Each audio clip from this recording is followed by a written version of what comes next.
Good day, everyone. Welcome back to the Built to Serve podcast.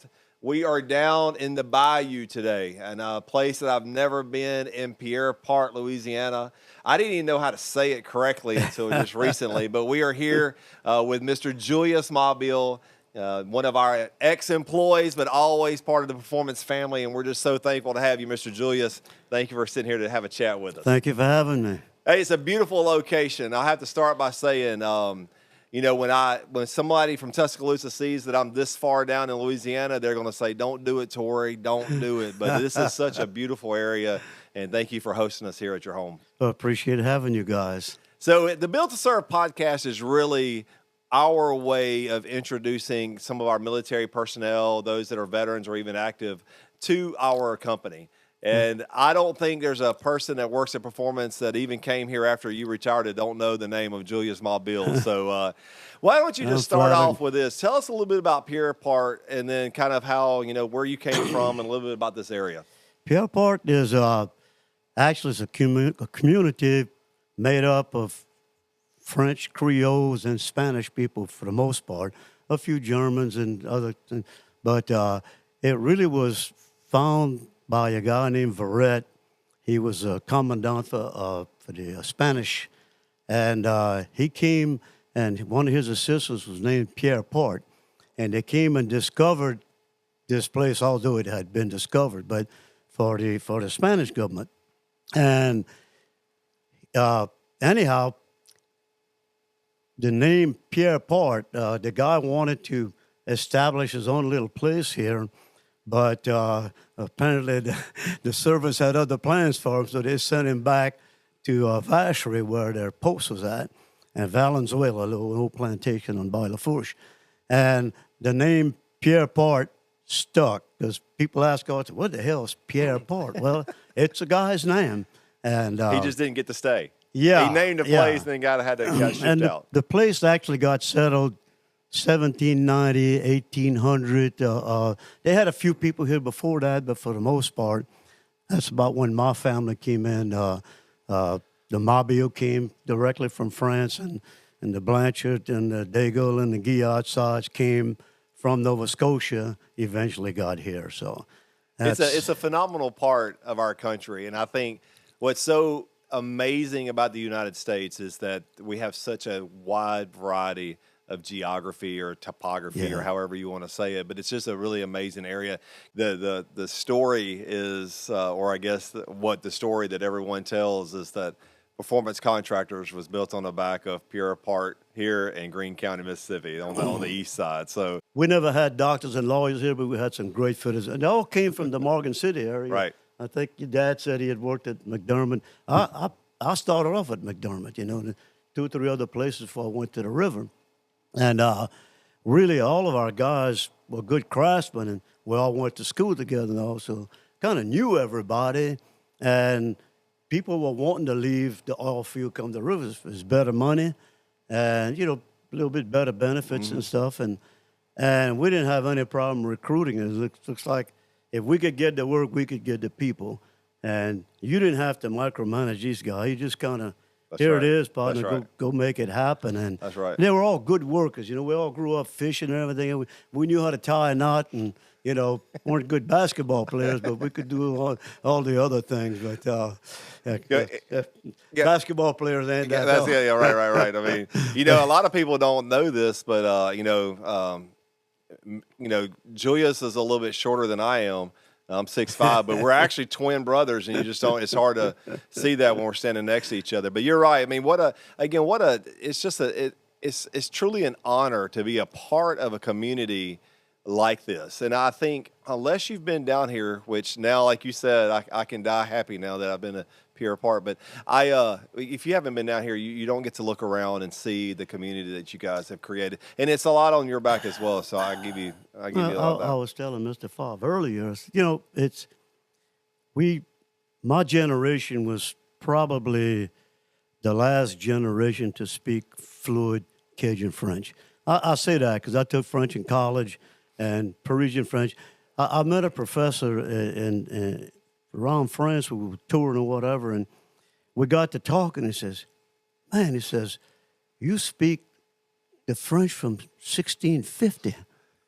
I said, that makes sense because when my ancestors came, for the most part, they never learned anything about airplanes and airports and outboard motors. And so, we're kind of French English on a lot of this stuff.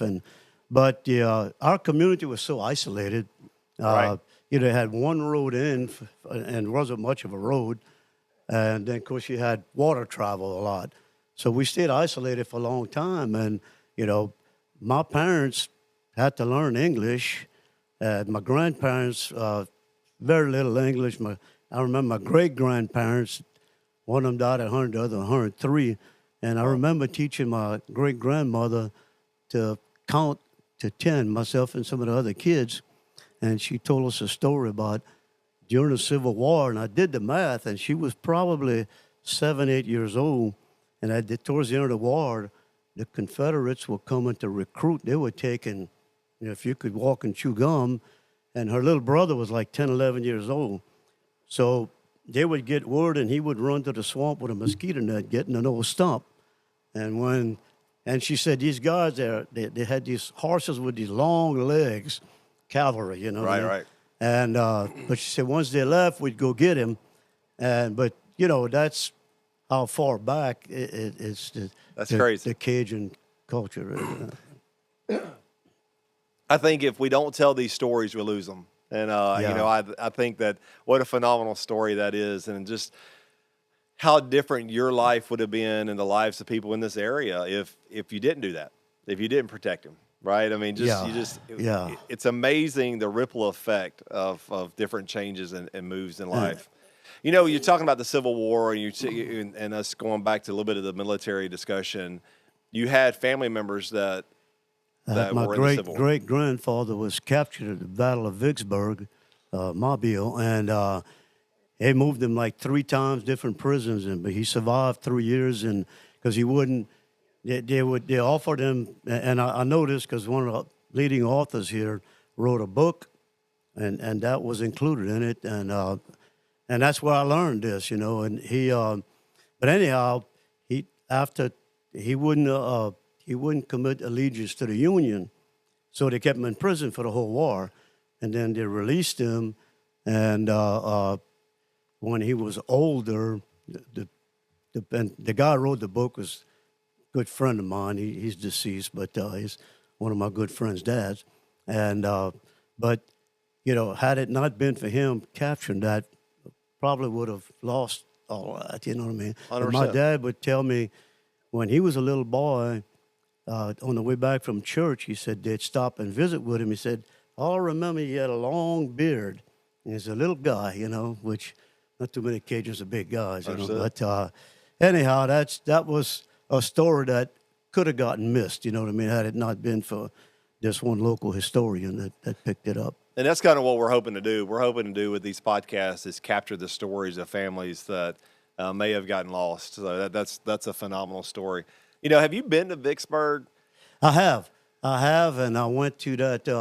In fact, his name is on one of them lists inside that building. Yeah, where that cemetery, and there's a bunch of statues and whatever. We didn't stay that long, but we just happened by because we had went to visit the mounds in North Louisiana, and then we crossed the river into Vicksburg, and that's when I it's a phenomenal park. I mean, it's almost like a lost gem over there because when you're able to ride through it, you can ride through it and kind of get out into different areas. And there's a spot there in Vicksburg where you're up on that hill and you're looking down into the valley, and it reminds me a lot of Gettysburg. Gettysburg was a lot of valleys and peaks.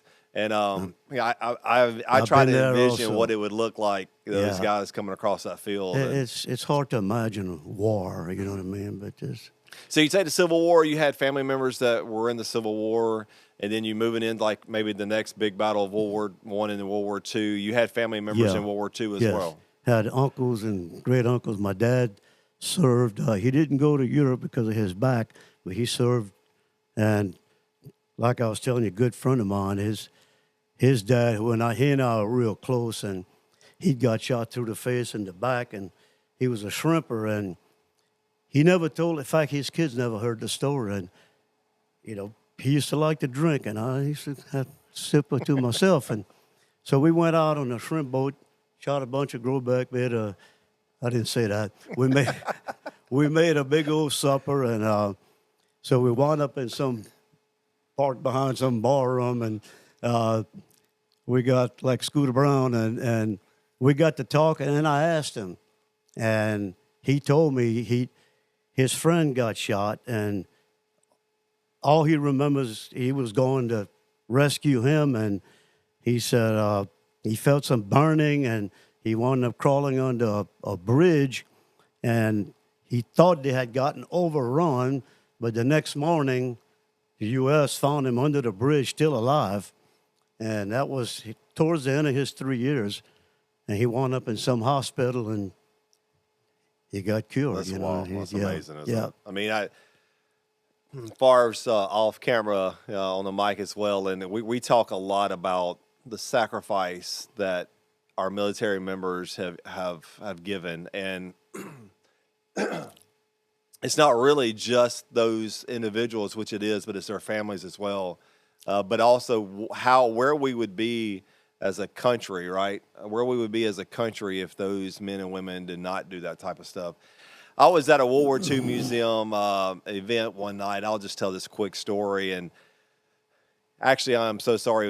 It was up in Atlanta at a Peachtree reenactment, and all these guys are around this table, and they're all telling these war stories. And I love it. You know, I mean, like Marvin and I talk about it all the time. We love war stories. So I'm sitting around, I'm just chewing it up, and they're like, I was here, and this old man was pushed in this wheelchair by, like, it looked like his grandson, and they kind of made a little spot for him at the table, and they pushed him up, and one of the real vocal guys looked over at him and said, young man, what'd you do?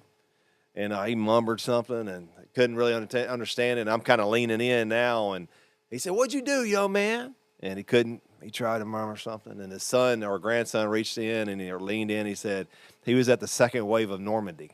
Wow. And everybody's like, well, that kind of ended all the stories. You know, that kind of ended all the stories. But the story was that he came ashore. He came ashore at Normandy on the second wave, which the second wave was just a few hours after the first wave. It wasn't like it was done after that, right? So pretty amazing stuff. Yeah, my era was Vietnam and lost a couple of friends, but really lost more with the effects of Agent Orange after the fact, you know, and some of them a few years, some of them 10, 15 years, some of them even till recently catching cancer. Never knew the effects. Yeah. No. We never knew.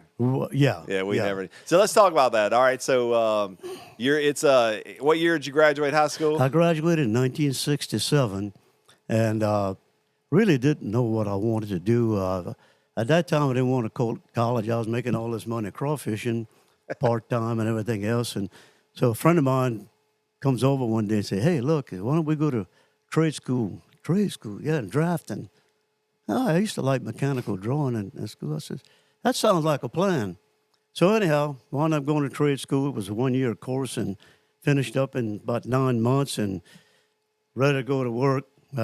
Went to 30 different places. Same story. You're 1A. Sorry, we'd have to train you. You know you're going to be gone. And but come see us when you get back. And so my cousin brought me and my buddy to live with him in New Orleans, and he gave us a job at Hibernia Bank. And I'm not a teller, okay, but I was a teller. And, you know, that went on. After I spent all my crawfish money and everything partying, I'm like, I'm not doing what I want to do. So my buddy and I talked to him. I said, hey, let's just go. I don't want to join, but, you know, we got to do our duty, right? So let's just go sign up. So we went signed up for the draft, and within 2 weeks we were called, and he wound up failing the physical. We both did 2 or 3 times, but they never really told me why. I figured it was my hearing, because I had a 30-40% hearing loss. But anyhow, I got drafted and then got into basic training, and I was a machine gunner, you know what I mean, and throwing hand grenades because they wouldn't let me hunt without earplugs, but it was okay. Right. Any rate, that makes a lot of sense. Long story short, I wound up, like I told you, I volunteered for this 2-week leadership prep course before you went to Tigerland, which is where they were training for Vietnam. They said, hey, if you pass this, you're still going to be in infantry, but, once you finish with your AIT, we'll send you to Georgia. We'll train you to be an NCO. And I said, well, go to Vietnam, I'm going to make some money, you know what I mean? 2 weeks later, everybody left. I'm still there. And, like, what the hell's going on, right? And you talk about boring for somebody who's got too much energy, Brasso and trash cans and everything for 2 weeks. And finally, the captain calls me in, and I'm standing there at attention, shaking in my shoes, and he finally acknowledges me, and he says, Private Mabile, yes, sir. He goes back to looking at some records, and he finally looks up, he says, you have an uncle that's a senator or something? I mean, really caught me off guard, and I said, no, sir, 2 pipe fitters, 2 welders, 2 crawfishmen. He said, don't get smart with me. I'm like, oh, my God. I figured I'm in trouble now. So after a while, he looks up. He says, look, apparently there was an oversight with this hearing loss that you apparently have. And he was kind of acting like he didn't believe it. And so I wasn't saying anything. I don't know if I couldn't or I just wouldn't come out. Know what's like, right. So anyhow, I said, we're going to transfer you to personnel school. So, boom, next thing you know, I'm back to 8 weeks of personnel school. And in a sense, it was good for me because all of those guys were all college graduates that had used up all their deferment, and they finally got drafted. So I spent the rest of my career. I went to Colorado at Colorado Springs, Fort Carson. It's funny because they had asked, where would you like to go? And I'm like, yeah, right. So I put Colorado Springs because I always wanted to go to Colorado. And then I put Korea.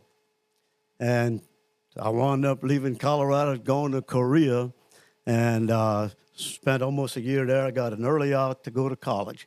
And the rest is history. Yeah, isn't that something? So where did you go to boot camp at? Fort Polk. Fort Polk. Something that, again, Favre and I talk about is that what was the feeling when you got the call or the letter or whatever that you were drafted or it's time to go? I was actually looking forward to it because I wanted to get it over with because I felt like it was time in my life. I couldn't do what I wanted to do. And I was kind of gung-ho like all the rest of the young ones, you know what I mean? Our dads were all military people. And so I was kind of excited.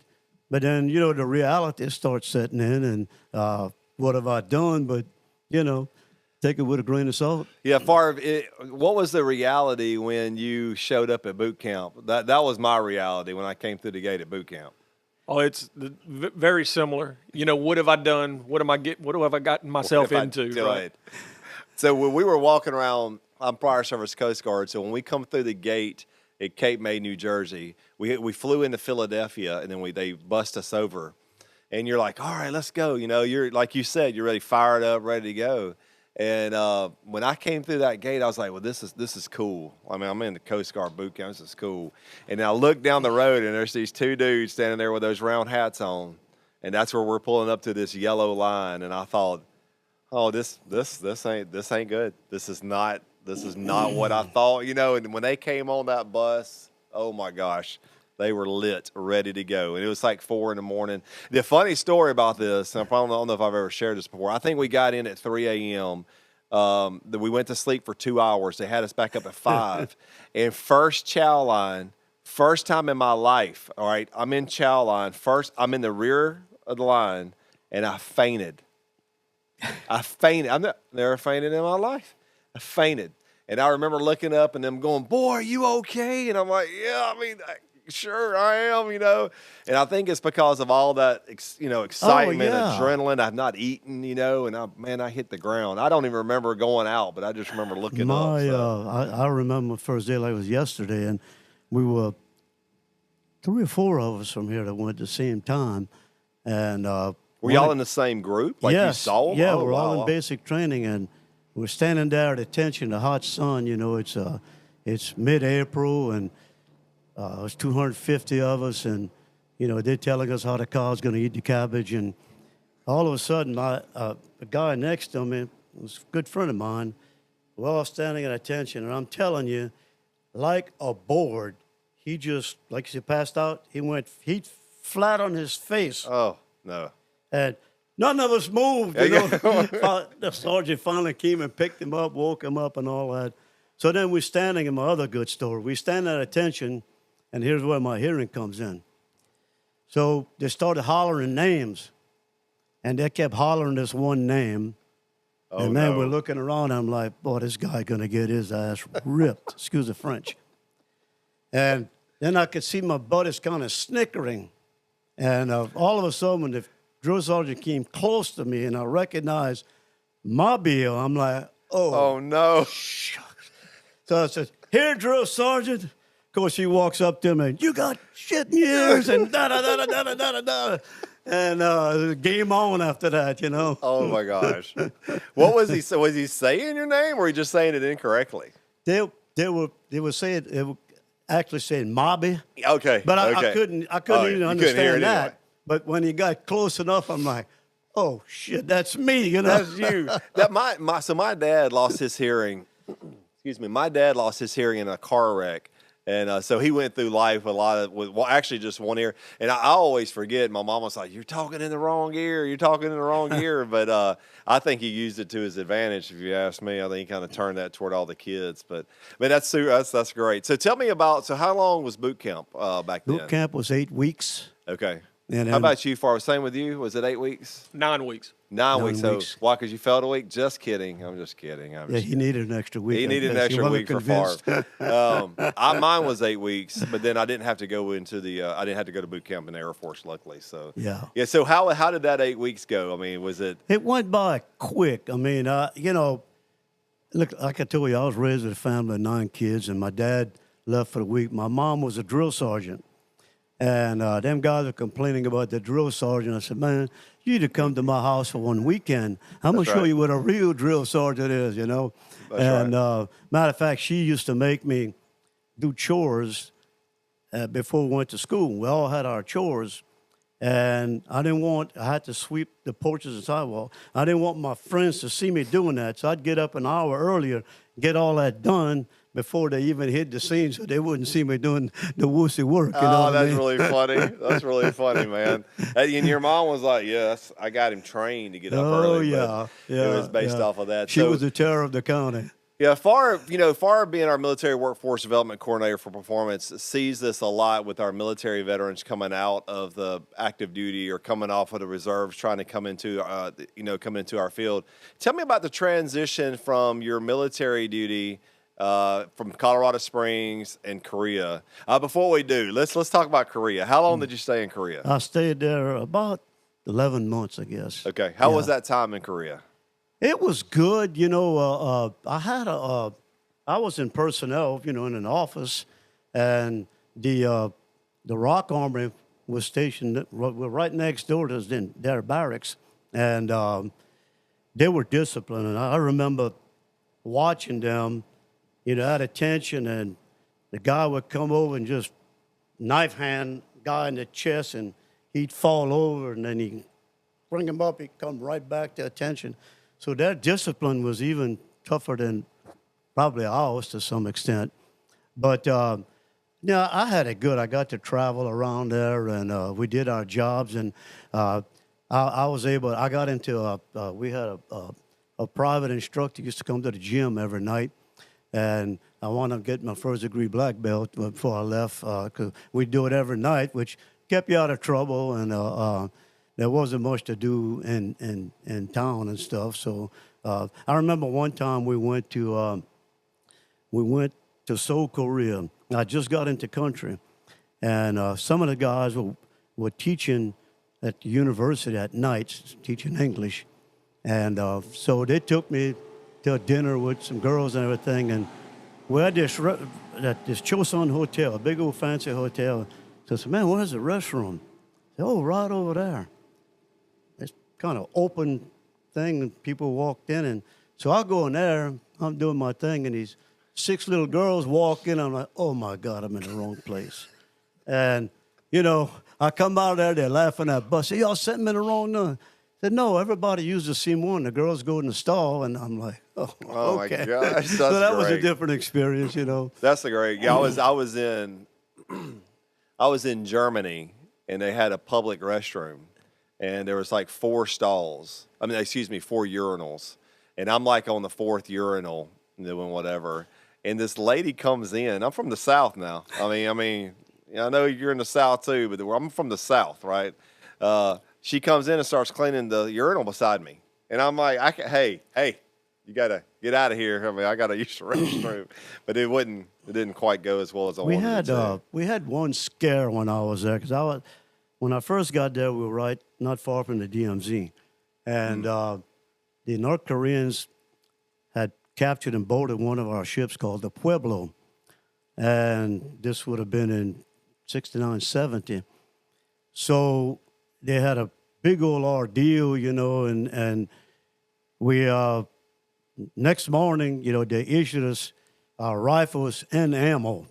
I'm like, well, this don't sound too good, you know, because most of them guys couldn't remember what their rifle. They had me showing them how to reload and everything else, and everybody was scared to death. And that went on for about a week, I guess, that they were negotiating, and they finally gave us back our crew and our ship, and it went away. And other than a few infiltrators that had came in, they caught them and they'd hang them, and it was still kind of primitive when I was over there. Understood.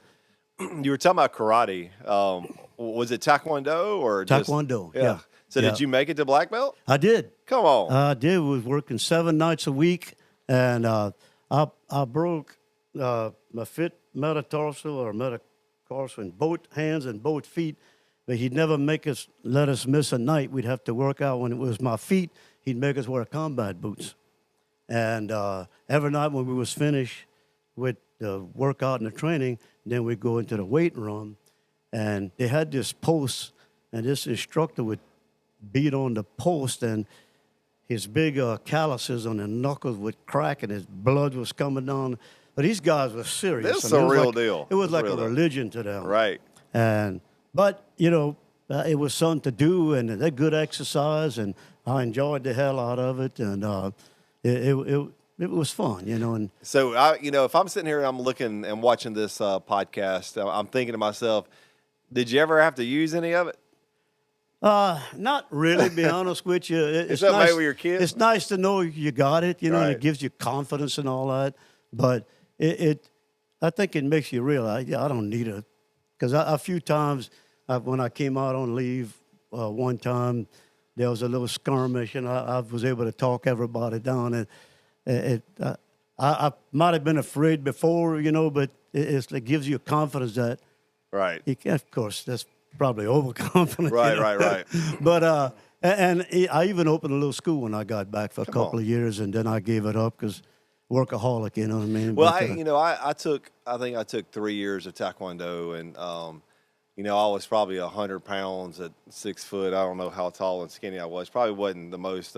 They probably didn't look at me and were scared, but I really did enjoy it. My grandmother got sick at that time. It's discipline. It really is. Yeah. I enjoyed it. I even thought about trying to go back into doing some of that just because I like the movements of it. But then I'm like, nah, I'm sore thinking about it. But especially as you get older. So let's go back to the transition. Let's go from the transition coming back. You came back. Yeah, I came back. I got an early out to go to school. And, of course, first thing I did was, I got a part-time job, but then I went to work with one of my friends' dad to build me a skiff, you know, so I could crawfish. And I was crawfishing, making more money part-time, you know, than I could have made full-time. And I did probably a year and a half, and I think 3/4 of the way through my third semester, I'm like, I'm making $150 before school, you know what I mean? And back then, it was good money, and I just didn't like it. My brothers and them had graduated; they were all done, and I just kind of you know what, I'm going to work. And I went to work at McDermott. One of my cousins is in drafting, and from there, the rest is history. Was you going to school at that time? Was you going to school and went to McDermott, or did you not? I thought you said you. No, I went to Nicholls State University. Okay. Yeah. State, yep. Yeah. Very well. And then I went to work at McDermott and a couple other places in Morgan City before I moved on to the river. One of my sister's neighbor kept asking, man, we need somebody to know how to read drawings. Finally, one day, and I had quit my job to crawfish. And, again, was and I can't say you weren't paying taxes, but you can't. It was good money. Put it out. I think it's been long enough. Yeah, and statute of limitations. Yeah. I think you're okay. It's I was having fun doing it, and we'd go to the camp and then I got married, right? What year was that? What year? I got married in 72. 72. Yeah, been married 54 years. Wow. Yeah. Hey, she should be commended. Like, she just to put up with this. For that long. Let me tell you, she's the reason I was whatever success I had. I mean, she put up with me being gone most of the time, raised the kids almost alone. I mean, just to get to Baton Rouge is an hour or so from here. It is. And I was always on the road traveling, but I did the best I could. That was the way things were. Right. Her family was here, my family was here, and we started to move 2-3 times, and the last minute we always chickened out. And as you can see, there's a reason why we. Yeah, I would say there's a reason to stay down here. We were talking a little bit about this earlier, and I think. Bless you. I think it's worth at least mentioning and at least chatting about for a minute. Like, time slips by so fast. It does. And it's like you turn around one day and you're like, wow, you're at X amount, whatever age you are. And then you go, okay, how do I get better, or what do I do in the next 5 to 10 years that was different than the last 5 or 10 years? And I think we underestimate being gone from our family and what that does to the families. And even though I think we're all having to do it, right? We all have to do it. We're all trying to make money. We're trying to, further our career. But I think we underestimate the toll that it takes on our families. And so then you start trying to catch it up, right? Then you start trying to catch it up, and you hope that you don't catch up. No, you can't. You can't. And I think if there was a message that I would tell everybody, if I had one opportunity, right? I was standing in front of a group of people, and and they said, "All right, give me 2 pointers," right? I would always say, "Don't miss an opportunity," right? And trust in God, right? Trust God, but don't ever miss an opportunity, and always take those opportunities. And I think you've done those well for sure. All right, so as you transition in after McDermott, you went to the river. How long did you stay there? I went to the river, and it was still union, and it was just starting to kind of break up. And I wound up going to the field, and I was drawing all the ISOs, and at that time, this small company, they were fabricating that pipe, actually in big tents in the field. And they needed somebody to read drawings, so I said, okay, I'm going to draw an ISO. So I draw an ISO, and I'd send it out, but I could see the guys out there. I knew some of them, they were turning that thing. So one of my buddies' dad comes in there and said, Julius, he said, take this welding rod and bend it like that ISO goes. And, I bent it, and he said, oh, okay, I'll see, because, ISO is 30-60 and up and down. So I got an idea, so I came home, I got a whole bunch of coat hangers and my side cutters, and every time I put out an ISO, I'd bend the coat hanger with it and let it go, and then them guys they were workers, man. They could cut, they didn't need beveling machine, they'd cut that by hand perfectly, you know what I mean? Because they all came from the shipyard and stuff, and all field, and they knew how to work. Right. Them guys, it would take you 5 or 6 years, even if you're a good craftsman, before they actually would pay you the money, you know what I mean? That's how it was in them days. And so anyhow, that's from there, they liked what I'd done, so they brought me to the office and started estimating. And from there, I did that for a few years, and then I saw the superintendents were making a lot more money than me, so I told my boss, I said, look, I just couldn't go run the jobs because I was bidding them, going, helping them set up and everything else. And, oh, we need you too much in here. You can't do that. So I said, well, I'm going to go somewhere else, you know. And, oh, no, we can't do that. So they let me go run a job. Yeah, probably 50, 75 people. And we did well, you know, and because one thing I knew how to track productivity and everything. That's one of the things I think I brought to performance, you know, way back in the early days. But anyhow, you know, we crossed picket lines, and that wasn't fun. I had I don't know why, can't prove it, but I had somebody shot through my front door during all that time. And at your house? Yeah. Wow. Then we went. They had a shooting in Lake Charles. They killed a guy in a trailer. They shot through a trailer. And not long after that, our sales guy went to Lake Charles and sold us on a big turnaround over there because we had the maintenance at an acid plant here locally, and they had never had a turnaround at an acid plant. Well, the first thing they said is going to be a non-union job. Okay, well, we got all set up, and unbeknownst to me, the owner of our company had cut a deal with the union that we were going to use their people. And, you know, my daddy gave me one thing. That was my word. And, you know, I told him, I said, look, I gave these people my word that they would open shop, and if they find out, they're liable to throw us out. Right. I said, oh, well, you do what you got to do. I said, well, you need to take care of your business. Well, he didn't do anything. I'm out there hiring people, calling at night and everything else. And this guy gets on the phone. Of course, all these guys were hiring a union guy, but they hadn't worked in 6 months. They wanted to go to work. And they said, we'll come to work. And I hired this one little guy who was a supervisor. He said, I'm going to bring you all the people. He started giving me phone numbers of people. And I get on the phone with this guy, and he starts cussing me out, telling my boss how to deal with my boss, and then he threatened to kill me. I'm like, I hung up on him. I'm like, oh, my God. So I slept for about a week at different places every night, you know what I mean? And you know, we really thought when we were going to sign up, we signed up 150 people, like on a Friday afternoon because it was starting on Monday. And we were expecting trouble, so I called the plant, and the plant manager said, look, you know, I'll call the police department, but he says, if something happens, they'll be the last ones. They're all sympathizers. And I'm like, oh, shit. So, but we signed up 150 people, never had an incident, and did the job, and you know, still working in Lake Charles, you know what I mean? Yeah, that's... But that was one story. That was before I went to performance. Yeah, the whole...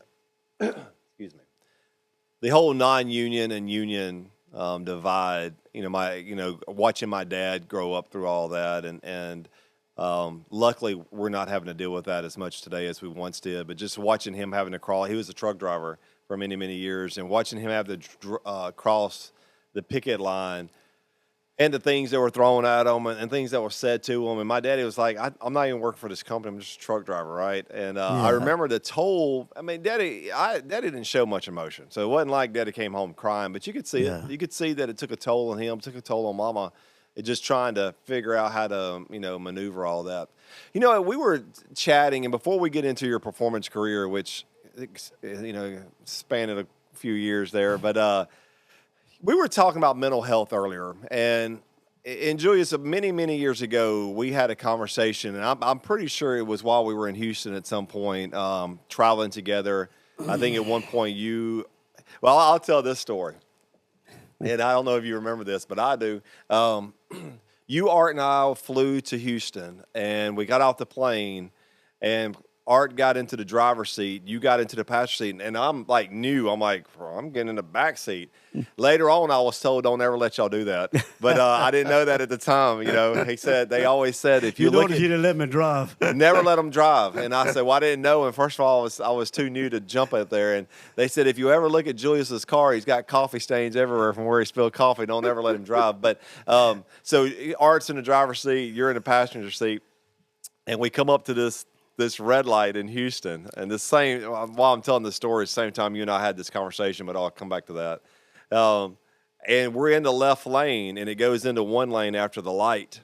And I mean, y'all were up there just chatting, and I thought it was just hilarious. And you look over at Art, and you say, "Well, Art, what you gonna do?" Like, because the light's about to turn, it goes into one. There's a bunch of cars, and I'm like, well, I'm gonna die here with them today. This is gonna be fun. And as soon as the light turned, he just laid into it and jumped ahead. And I don't think he ever slowed down as he got onto the on ramp. And you were just holding your coffee. I thought, man, this is phenomenal. So, but one of the times that we were out there, and I think it was that time, we had a long discussion about taking care of people, and you really instilled in me, or even maybe. Reinforce my thoughts on taking care of people, that everybody's going through something. We need to be there for our people.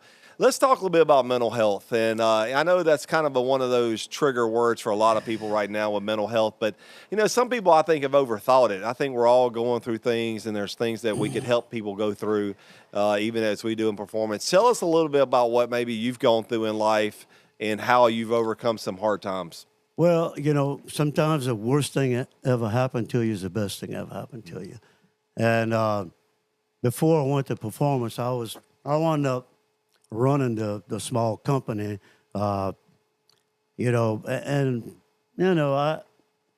a one-man band, I thought I had to be everything to everybody, and I worked that way, and I was everywhere, and working at home on Saturdays and Sundays, estimating jobs so to keep work ahead of the people. And I had a couple of brother-in-laws who were superintendents, and friends and cousins, and trying to take care of everybody. And I got to a slow burnout, and I started noticing on Sunday nights I'd get kind of depressed, and of course, when you pull to the woods and you run, that doesn't happen to a real man, right? And it kept getting worse. It kept getting worse until one Sunday, I just broke down. I couldn't stop crying, and it was. So my brother comes over, and he said, "Man, look, you got to do something." And so the next morning, I decided I can't work no more. I can't. So I went to Baton Rouge, went to my boss's to the office, and I said, "Mr. White, I can't do this anymore." I said, I had an old aunt that went crazy. I think that's happening to me. And I said, I can't function. And he said, no, kid. I've been through that myself. You know what I mean? You just burn out and you just go home. And so I said, no, sir, I'm just giving you my notice. He said, well, I'm not accepting it. You go home. So I went home and I called my cousin, who was he like a big brother to me. He had his own business and everything. And hey, he said, look, I noticed that you were working. I stop on Sundays, you out there estimating. And he says, damn it, you doing this shit to yourself. I'm going to call Mark. We're going to meet you at the doctor's office. So I get over there, and my vitals, this had been going on. It was 3 weeks I hadn't eaten crackers and Cokes, and it was that bad. And finally, the doctor said, look, I'm going to, told Mark, I'm going to send him home if you promise. If he leaves, you call me, because we're going to admit him. And I'll be honest, I slept for a week, and I couldn't function. I thought my life was done. And, my sisters came in, prayed over me and all this good stuff. And after about a week, it's like, and I told you, I ain't told this to many people, but I had like a vision. I'm laying in bed, and like I'm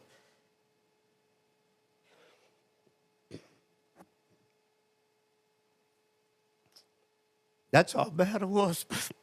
It's all good. At any rate, it's all good. I'm sitting on this stump, and I can't get out. And it's like this hand grabbed me and put me on a ridge. It's all good. Anyhow, it got better from there. But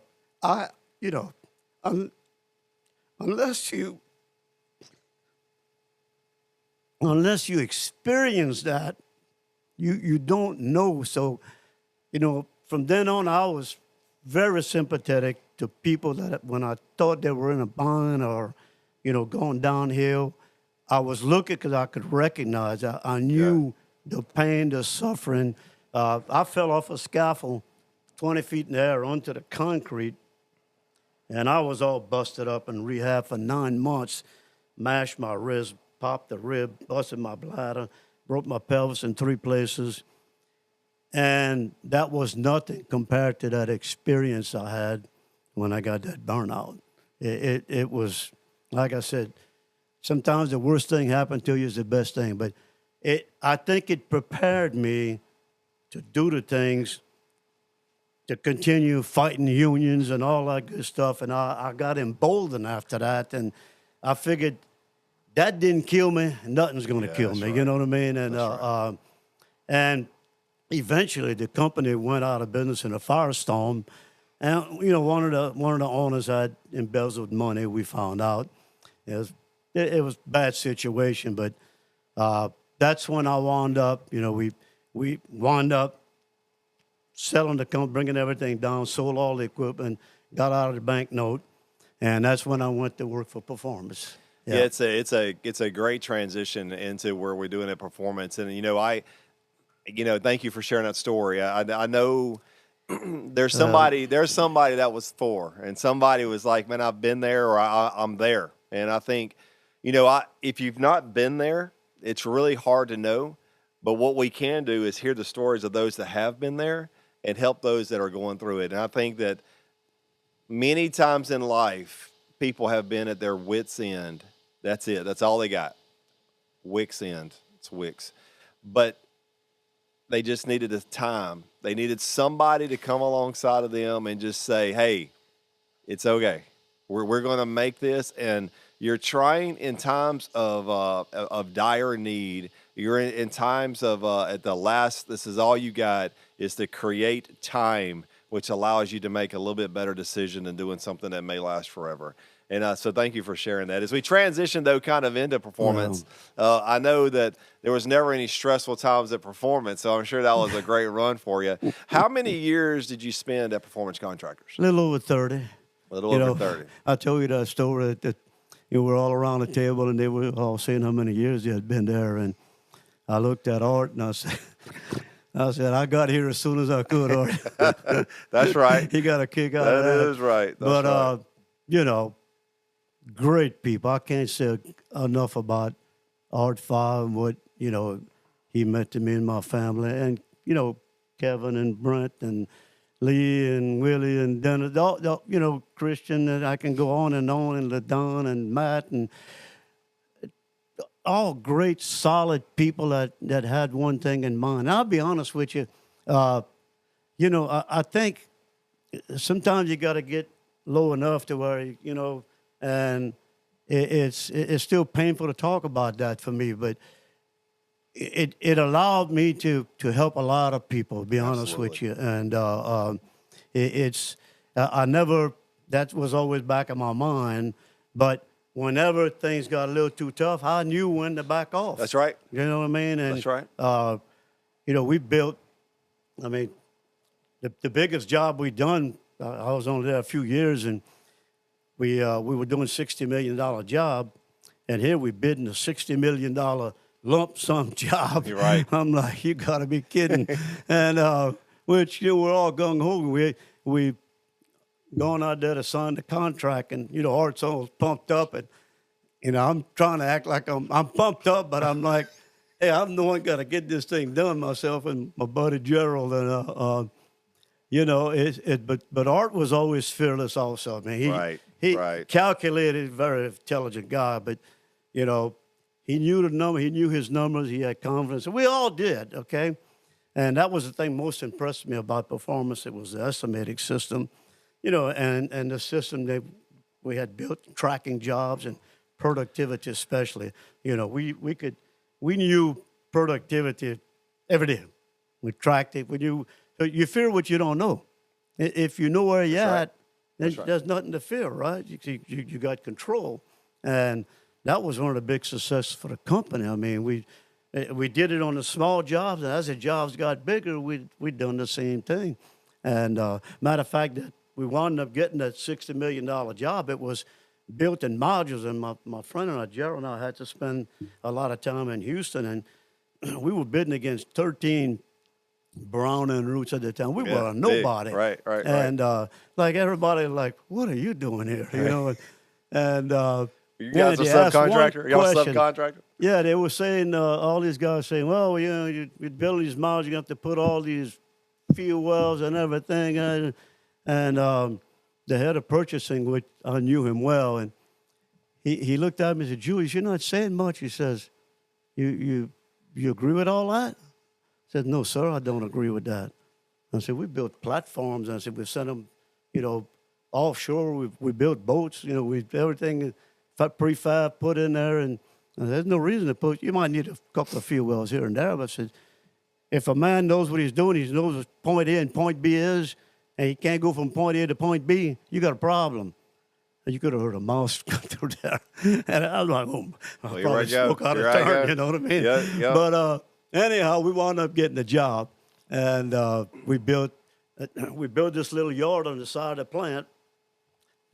Dow paid for it. You know, we set it all up, all 3 foot of limestone and everything, and built 70-something modules. We got a 1,000-ton crane, and we had this jacking system, and we jack the modules up and drive the go off a trailer underneath it, hydraulic jack it back down, and then we had to have it high enough to pass over this one bridge along the river, and we set up a 1,000-ton crane on tracks, and we built it, you know, in sequences, and we built it from the time they started engineering to the time they started the plant. The fastest they had ever done it was 5 years. We done it in 26 months. Come on. Yeah. Isn't that awesome? Yeah. So Isn't it great to be a part of those type of projects? I mean, it was so exciting. That's exciting. I mean, you know, because we got to use everything, and you know, my friend and I designed how we were going to stab them and everything else, and you know, Dow had good engineers at the time. They were doing their own engineering, guys that had been with them for years. But like I said, we prefabbed everything and assembled them all in the module yard, and it's 70 modules, you know. You were doing modules before modules were cool.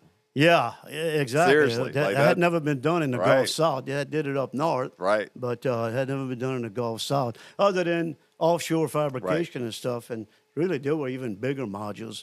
So I wasn't in timber. We weren't in timber because we had seen that. We had helped build that, you know what I mean? You know, you were going back, well, you were saying, and I want to kind of just go back to it and come back. We'll come back to where you were at Performance. But talking about fearless leaders, you're only as good, your team is only as good as your leader.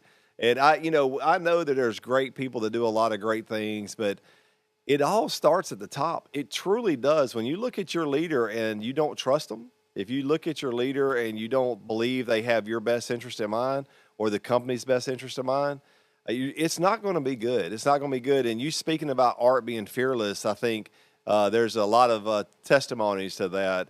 But right now, even in our company, we have some really tremendous fearless leaders. Even from our regional vice presidents to Dane to Christian, to Kevin now, they're fearless, and it's pretty cool to watch. And I think that's what propels a company. So you started that though. Kevin could sell snowballs on Eskimo. That's right. That's right. Yeah. For some reason, I'd always heard that quote about different things in life and just always thought it was funny. And then I get to Performance and that's what everybody says about Kevin. What a phenomenal way to explain somebody. So thank you for that. So, all right. So you're getting into Performance a little bit, and you guys are building some good projects, and you don't have to share names and all that kind of stuff, but tell us about maybe a project that didn't go well that you kind of help pull through, or maybe you wish to forget.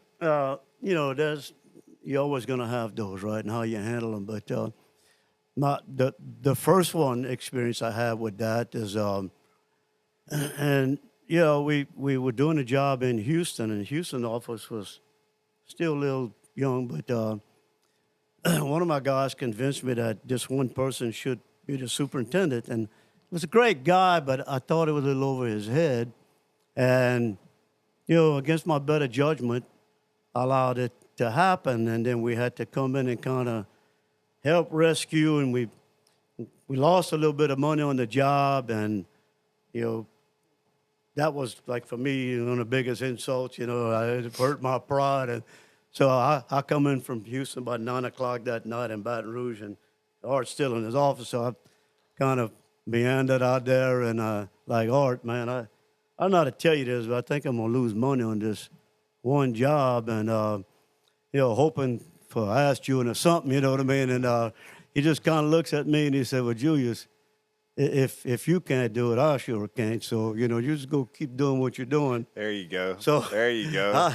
I took off. Said, okay, and somebody's gonna make me work twice as hard. Excuse the French, but we got a lot of we got a lot of beeping. That's we picked right. up another big job right behind that one, like the second phase, and I made up all that plus plenty more. You know what I mean? And so it all worked out. But I mean, we lost money maybe on a handful of jobs, but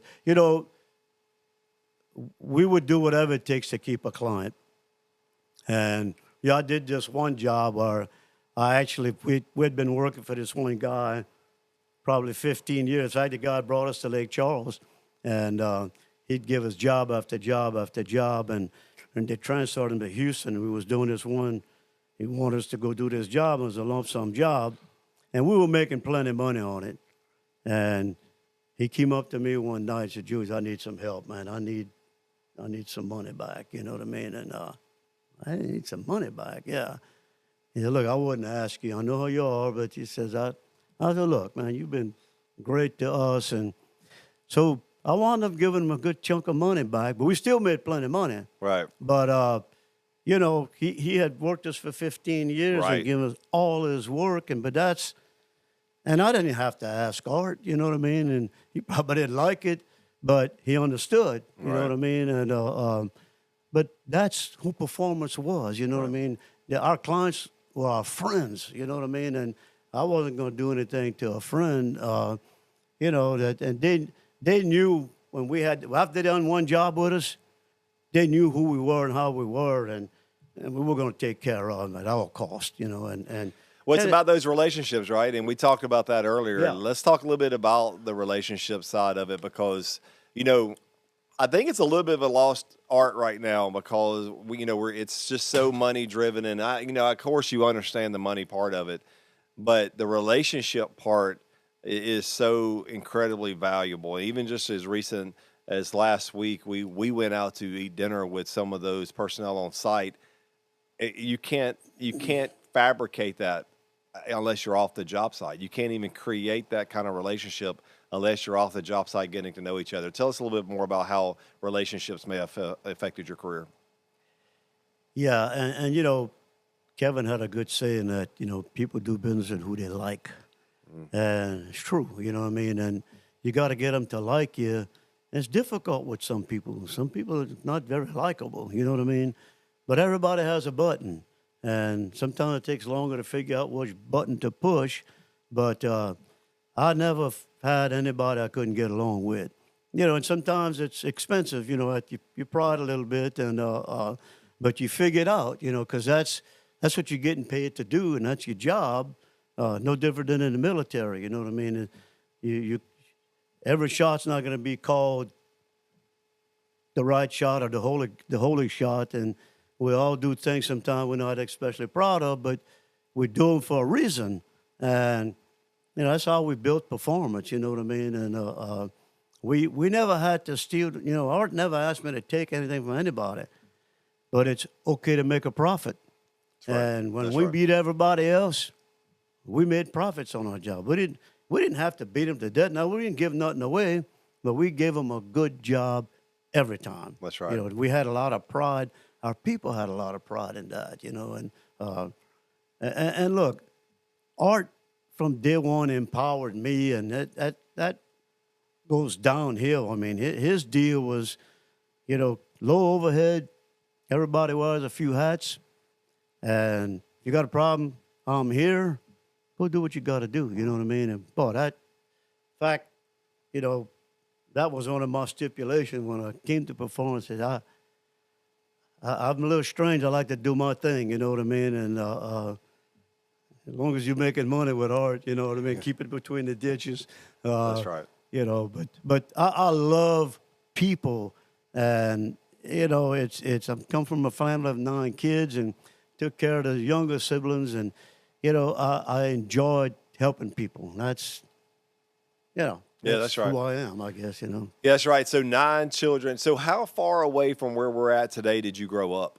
I grew up about 6-7 miles up the road on Bayou Pierre Park.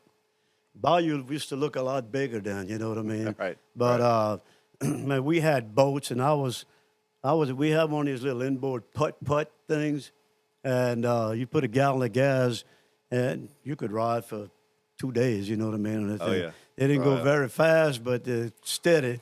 Some reason the gas lasted longer back then. I'm not sure. Yeah, Maybe it's the yeah. engines that You know, we I have pumped today. gas at 15, 20 cents a gallon. Understood. When I I've was a never kid. seen that. I worked at a service station, cutting sugar cane, stocking shell, cleaning crawfish heads, picking corn, you name it. You know, I did probably every job there was, but you know, there wasn't much money in them days, and you could make $1 somewhere. You know, I picked corn for a week, and at the end of the week, the old farmer gave us each half a sack of potatoes. That's not bad. That's not bad, right? That's not bad. My grandmother used to tell me the same stories about that. Like she would work all week for a family, and at the end of the week, she came home with a ton of food and not any money, but that's all she wanted was the food.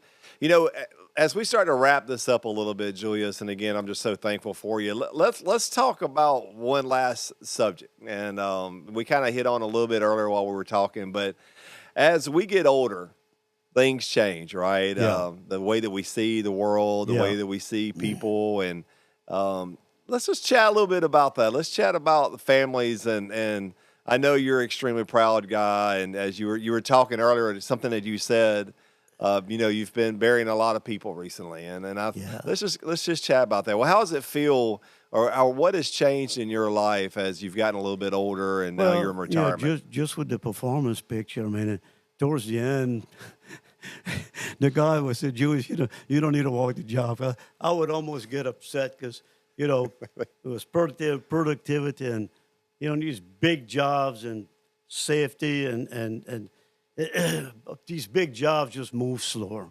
And I understood, you know, I used to bite my tongue, you know, and all that. But you get to the end of your career, you start to mellow out. And, you know, I retired, and really, I never planned on retire. I was scared to retire because I was having so much fun. And, you know, I looked around, you retire, you get old and you die. So, you know, I didn't see a lot of excitement going into retirement, but, you know, eventually we all have to go. And it was a time to me to reflect and to really take care of my family, spend more time with my beloved wife and my grandkids, and even with my kids, you know, because I missed so much when they were growing up because, you know, I was in Baton Rouge, we were going to school here or Morgan City or wherever. So it was always difficult. And Margaret took care of all that, but I did what I could. But, you know, the transition, Miss Margaret's got a better description for a couple of months for me. But, you know, it was difficult because you go from, everybody needs you till, or you think, you know. Right. You feel that way. Understood. But nobody needs you anymore, and you know, all of a sudden, you're back to being the Julius. And I kind of likened it to where, but then again, it was a freedom.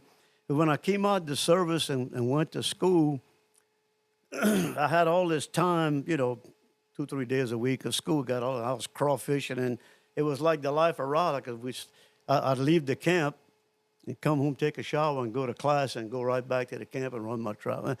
But it was a freedom, and that I had never really experienced. And retirement to me is kind of similar to that. Yeah, understood. You know, you do what you want to do, but you also start burying. You get to the point where you know more dead people than live ones. I understand. But I mean, it's part of growing up, and like we said earlier, nobody's going to get out of here alive, right? That's right. And so there's some nostalgia, but you take it with a grain of salt because, you know, you appreciate, you know, one of the first things I noticed when I drive out of here, first few days of retirement, the trees look greener. You know, I could hear birds singing, and it had been a long time since I had absorbed all that. So it was a different experience, I guess, and it's still evolving. But I had gotten back into music towards the end, and I had a band when I was in high school, but I was lead singer. I never really played much, and so I got to learning the guitar more in the last several years, and doing some of the things that I put work above all that. But now I'm apt to go back and enjoy some of the arts and stuff, and building that museum, and Yeah, that's awesome. it's you're busy, but you can smell the roses. Yeah, that's right. You know what I mean? And That's right. it's the only advice I have. And but the one thing I learned at Performance, it was that it took me a while, but it was okay to have fun. It was okay to have fun. You work hard, but I was raised where you work, but the first thing I noticed, these guys taking off weekends, and it's okay because things are still going and everybody's helping. But I didn't have to do everything myself, so it was. I started learning how to relax a little bit more. You know what I mean, and still work just as hard, but it was a different pace in a sense. So that was one of the blessings that came out for me for Performance. But again, I was blessed with the fact that I was able to retire, and Performance did well by me, and that was my life, and it's I never regretted 1 minute of it because it was who I was, and it fell right into who I was, and art allowed you to go do what you have to do, and if you want to be nice, but he preferred you being nice, you know what I mean? Right. And so, that's the whole thing kind of in a nutshell. Yeah, when I came into the Coast Guard, the motto with the Coast Guard is work hard, play hard. And so we would work, as an 18-year-old young guy, we worked hard. It was hard work. But as soon as it was over, them dudes went in, they changed clothes, and when they came out, it's on. So it was just like a constant. But to me, though, it kind of set the path for me because I'm like, it's okay. I tell our guys all the time, even on a call the other day, I said, you have vacation, take it. We want you to take your vacation. And I think it's really important to have a little bit of balance there. I'll end it with this. Even recently, I had a discussion with one of our senior leaders in our company that if I left the company today, they're not missing a beat. Tomorrow they hire the next guy and they keep going. Yeah. And you're valued at your company, but when you're gone, someone steps right in and the company keeps going and the company's not affected. Sure. But I'm going to tell you, that's not the same with you, Julius. I will tell you this, that Performance Contractors misses you, and there was, there's been some great people step up, and we're thankful for that, but you're an anomaly for that, because I'm telling you, there was a gap there when Julius Mabile left, and just to have you still, in communication with us and still letting us do these types of things with you, it's been a tremendous blessing and value. I love to go back and visit the guys, you know what I mean? And like I said, Art he was always a friend. He still is a great friend. He's never really a boss. I was so proud to be one of his lieutenants, you know what I mean? And I was happy with that, you know what I mean? And because you were empowered, you went and did, sky was the limit. And although Kevin liked to work me to death, you know what I mean? And he and I are very similar because we're so ambitious and trying to make it a better place and all that. And I got all the respect and I know how hard that boy worked, you know what I mean? And a lot of other guys too, most of all other guys. But when we came up, it was a kind of a different era because you had to wear a whole bunch of different hats. But we got to experience something that, unfortunately, most of us are not going to get to see because that happens once in a company's lifetime, right? Right.